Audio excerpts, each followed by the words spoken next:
Good morning, Lancaster Catholic. I'm Mark Goldbach. I'm Annie Scan. And I'm Justin Sharon.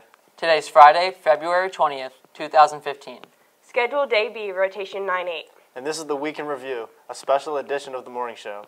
This week, everyone is talking about how cold it is. In fact, we shattered a record. Monday's low dipped below -1. That made it the coldest it has ever been in Lancaster on February 16th. The Arctic cold front sent much of the nation into the deep freeze. In fact, temperatures are about 20 degrees below what they should be for this time of year. Our weather may warm up a bit this weekend. The cold weather also dipped into the deep south and put a bit of a chill on the Mardi Gras celebration in New Orleans. Partygoers packed the Big Easy, as they do each year, but this year, many of their colorful costumes were covered up with coats. Live from New York, it's Saturday night. On a Sunday, last weekend, the show celebrated its 40th anniversary on air. Comedy and Hollywood stars new and old reunited on Sunday to recognize the television achievement. SNL has long been a benchmark for comedy.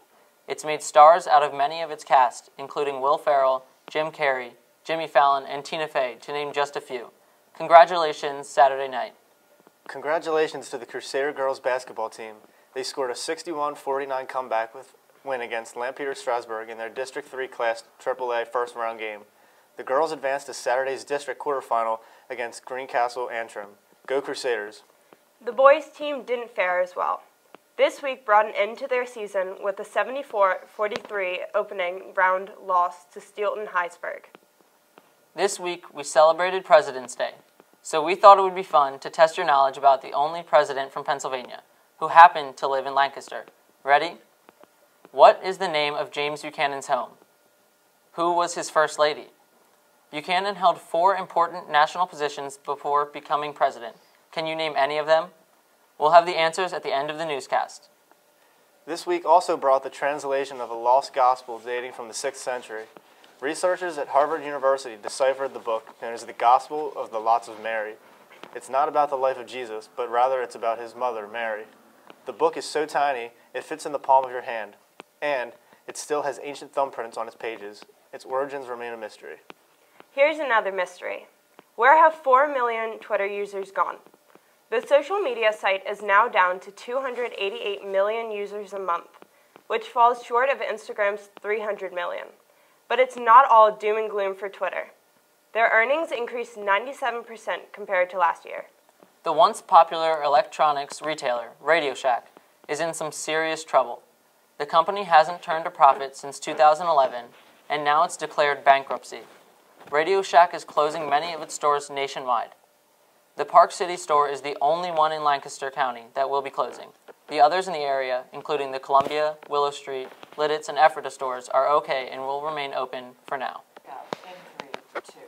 What is 27 feet long, makes you think about lunch, and recently got into quite a pickle? In Harrisburg last Sunday, an Oscar Mayer Wienermobile slid on a patch of ice and crashed into a pole. But fear not, there are 5 other Wienermobiles There are 5 other Wienermobiles that cruise the highways. You may want to catch up with one because you may get a free hot dog. Don't just relish stories like this.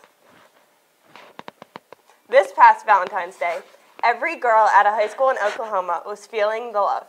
A mystery Cupid sent more than 1,000 valograms with a lollipop attached and a note. It read, "Remember, there will always be people who care about you, and I will always be one of them. Love, Anonymous." Well, the sender turned out to be Dan Williams, an Eagle Scout and a senior at the high school. He had saved up the money since summer for this sweet act.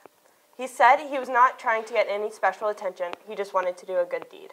It was also a big Valentine's Day for Lady Gaga. She got engaged. The pop singer said yes to her boyfriend, Taylor Kinney. He stars in the TV series Chicago Fire, and he's from Lancaster. She's visited the area a number of times over the years, but now we might be seeing more of her. Good luck to Taylor and Gaga with their new bad romance. And we are following a different pair of lovebirds. 2 bald eagles are nesting in York County, and the Pennsylvania Game Commission installed a camera just a few feet above their huge nest. On Valentine's Day, an egg appeared. A second one appeared yesterday. In about 35 days, the eagles should hatch. The camera gives us a bird's eye view of the family. Eagles have made a great comeback, especially in our area, after nearly being hunted and poisoned to extinction. You can watch the Eagles in a live stream by going to bit.ly/EaglesSpyCam.